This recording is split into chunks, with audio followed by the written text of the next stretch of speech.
जय श्री कृष्णा।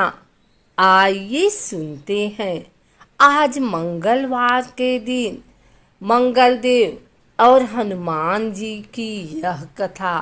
व्यास जी ने कहा, एक बार नैमिषारण्य तीर्थ में 80,000 मुनि एकत्र होकर पुराणों के ज्ञाता श्री सूत जी से पूछने लगे, हे महामुनि, आपने हमें अनेक पुराणों की कथाएं सुनाई हैं।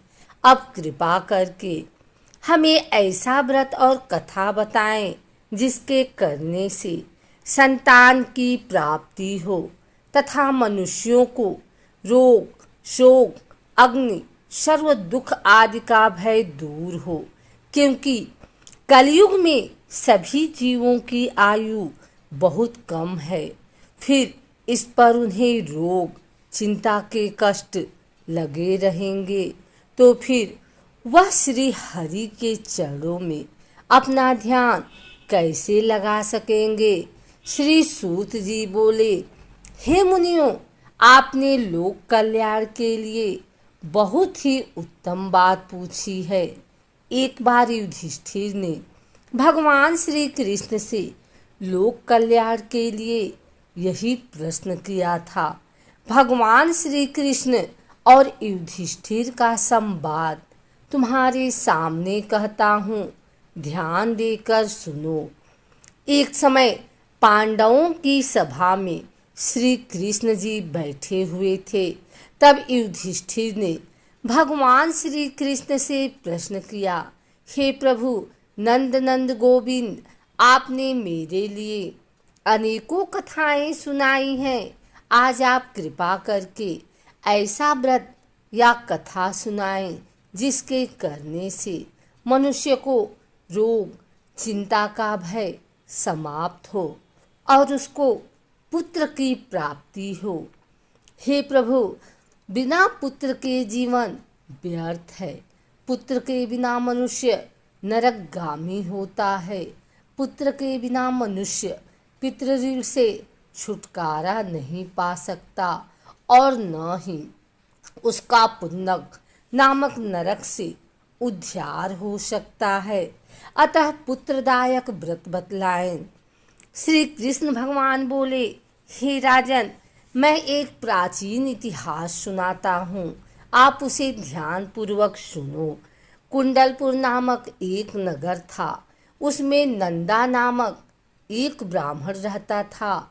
भगवान की कृपा से उसके पास सब कुछ था, फिर भी वह दुखी था। इसका कारण यह था कि ब्राह्मण की स्त्री सुनंदा की कोई संतान न थी। सुनंदा पतिव्रता थी, भक्ति पूर्वक श्री हनुमान जी की आराधना करती थी। मंगलवार के दिन व्रत करके अंत में भोजन बनाकर हनुमान जी का भोग लगाने के बाद स्वयं भोजन करती थी। एक बार मंगलवार के दिन ब्राह्मणी गृह कार्य की अधिकता के कारण हनुमान जी को भोग न लगा सकी, तो इस पर उसे बहुत दुख हुआ।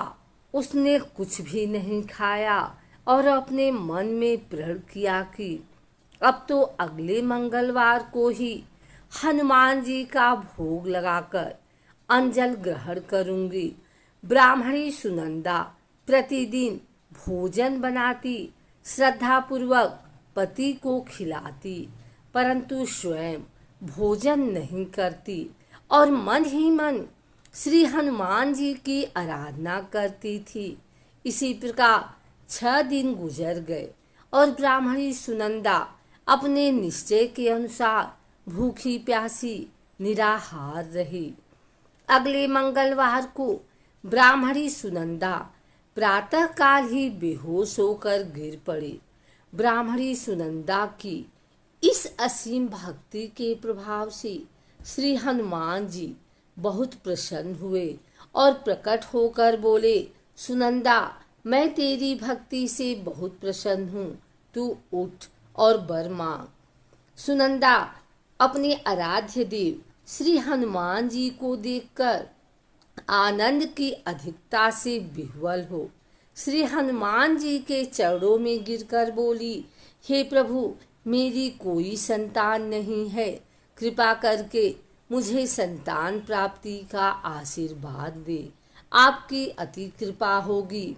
श्री महावीर जी बोले, तेरी इच्छा पूर्ण होगी, तेरे एक कन्या पैदा होगी, उसके अष्टांग प्रतिदिन सोना दिया करेंगे।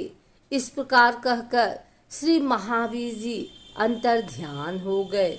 ब्राह्मणी सुनंदा बहुत हर्षित हुई और सभी समाचार अपने पति से कहा।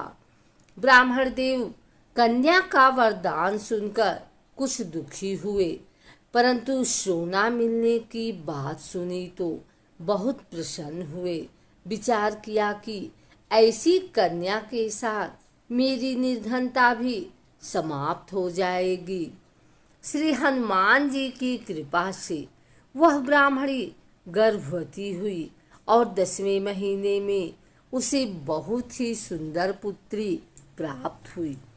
यह बच्ची अपने पिता के घर में ठीक उसी तरह से बढ़ने लगी जिस प्रकार शुक्ल पक्ष का चंद्रमा बढ़ता है। 10वें दिन ब्राह्मण ने उस बालिका का नामकरण संस्कार कराया। उसके कुल पुरोहित ने उस बालिका का नाम रत्नावली रखा, क्योंकि यह कन्या सोना प्रदान किया करती थी। इस कन्या ने पूर्व जन्म में बड़े ही विधान से मंगल देव का व्रत किया था। रत्नावली का अष्टांग बहुत सा सोना देता था। उस सोने से नंदा ब्राह्मण बहुत ही धनवान हो गया। अब ब्राह्मणी भी बहुत अभिमान करने लगी। समय बीतता रहा। अब रत्नावली 10 वर्ष की हो चुकी थी। एक दिन जब नंदा ब्राह्मण प्रसन्नचित्त था, तब सुनंदा ने अपने पति से कहा, मेरी पुत्री रत्नावली विवाह के योग्य हो गई है, अतः आप कोई सुंदर तथा योग्य वर देखकर इसका विवाह कर दें।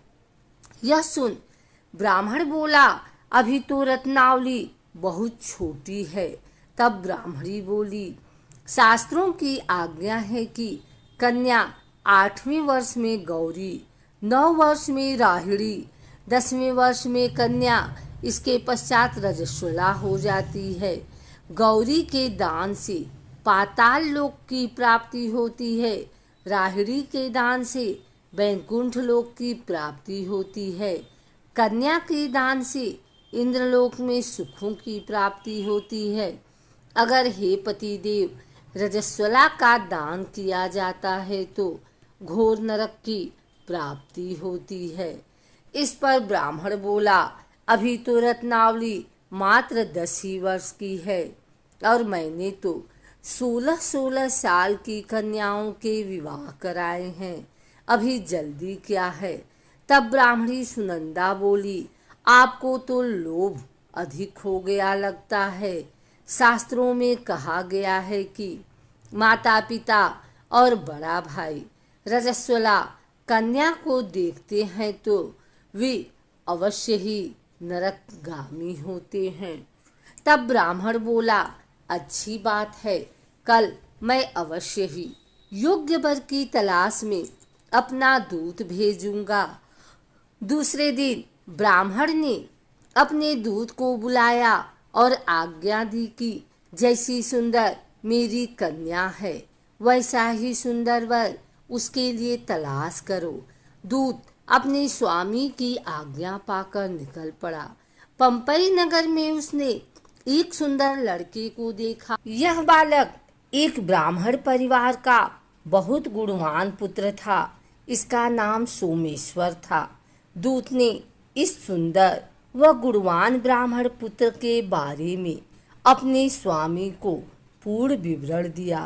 ब्राह्मण नंदा को भी सोमेश्वर अच्छा लगा और फिर शुभ मुहूर्त में विधि पूर्वक कन्या दान करके ब्राह्मण ब्राह्मणी संतुष्ट हुए।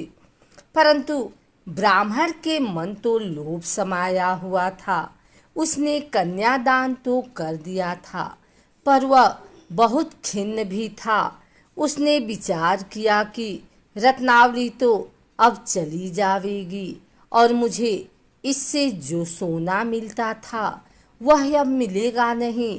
मेरे पास जो धन था कुछ तो इसके विवाह में खर्च हो गया और जो शेष बचा है वह भी कुछ दिनों पश्चात समाप्त हो जाएगा। मैंने तो इसका विवाह करके बहुत बड़ी भूल कर दी है।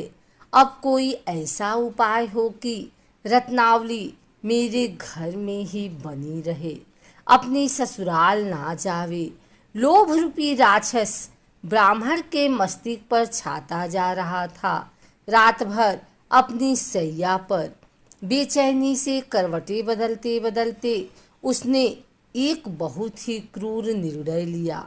उसने विचार किया कि जब रत्नावली को लेकर उसका पति सोमेश्वर अपने घर के लिए जाएगा तो वह मार्ग में छिपकर सोमेश्वर का वध कर देगा और अपनी लड़की को अपने घर ले आवेगा, जिससे नियमित रूप से उसे सोना भी मिलता रहेगा और समाज का कोई मनुष्य उसे दोष भी नहीं दे सकेगा। प्रातः काल हुआ तो नंदा और सुनंदा ने अपने जमाई तथा लड़की को बहुत सारा धन देकर विदा किया। सोमेश्वर अपनी पत्नी रत्नावली को लेकर ससुराल से अपने घर की तरफ चल दिया। ब्राह्मण नंदा महालोभ के वशीभूत हो अपनी मति खो चुका था। पाप पुण्य को उसे विचार न रहा। अपने भयानक व क्रूर निर्णय को कार्य रूप देने के लिए उसने अपने दूत को मार्ग में अपने जमाई का वध करने के लिए भेज दिया था, ताकि रत्नावली से प्राप्त होने वाला सोना उसे हमेशा मिलता रहे और वो कभी निर्धन न हो। ब्राह्मण के दूत ने अपने स्वामी की आज्ञा का पालन करते हुए उसके जमाई सोमेश्वर का मार्ग में ही वध कर दिया। समाचार प्राप्त कर ब्राह्मण नंदा मार्ग में पहुंचा और रुदन करती अपनी पुत्री रत्नावली से बोला, हे पुत्री, मार्ग में लुटेरों ने तेरे पति का वध कर दिया है। भगवान की इच्छा के आगे किसी का कोई वश नहीं चलता है। अब तू घर चल, वहां पर ही रहकर शेष जीवन व्यतीत करना। जो भाग्य में लिखा है वही होगा। अपने पति की अकाल मृत्यु से रत्नावली बहुत दुखी हुई। करुण क्रंदन व रुदन करते हुए अपने पिता से बोली, हे पिताजी, इस संसार में जिस स्त्री का पति नहीं है उसका जीना व्यर्थ है। मैं अपने पति के साथ ही अपने शरीर को जला दूंगी और सती होकर अपने इस जन्म को माता पिता के नाम को तथा सास ससुर के यश को सार्थक करूंगी। ब्राह्मण नंदा अपनी पुत्री रत्नावली के वचनों को सुनकर बहुत दुखी हुआ। विचार करने लगा, मैंने व्यर्थ ही जमाई वध का पाप अपने सिर लिया। रत्नावली तो उसके पीछे अपने प्राण तक देने को तैयार है। मेरा तो दोनों तरफ से मरण हो गया। धन तो अब मिलेगा नहीं। जमाई वध के पाप के फलस्वरूप यम यातना भी भुगतनी पड़ेगी। यह सोचकर वह बहुत खिन्न हुआ। सोमेश्वर की चिता बनाई गई। रत्नावली सती होने की इच्छा से अपने पति का सिर अपनी गोद में रखकर चिता में बैठ गई।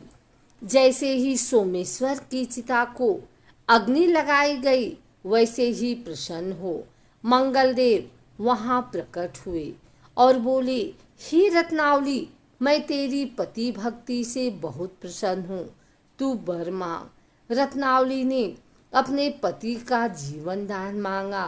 तब मंगलदेव बोले, रत्नावली, तेरा पति अजर अमर है, यह महाविद्यमान भी बनेगा और इसके अतिरिक्त तेरी जो इच्छा हो वर मांग।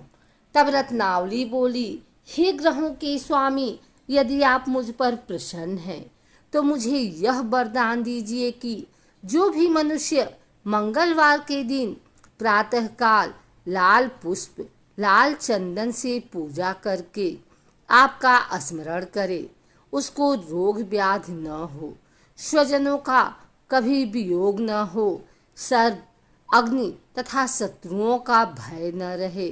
जो स्त्री मंगलवार का व्रत करे वह कभी विधवा न हो। मंगलदेव तथास्तु कहकर अंतर ध्यान हो गए। सोमेश्वर मंगलदेव की कृपा से जीवित हो उठा।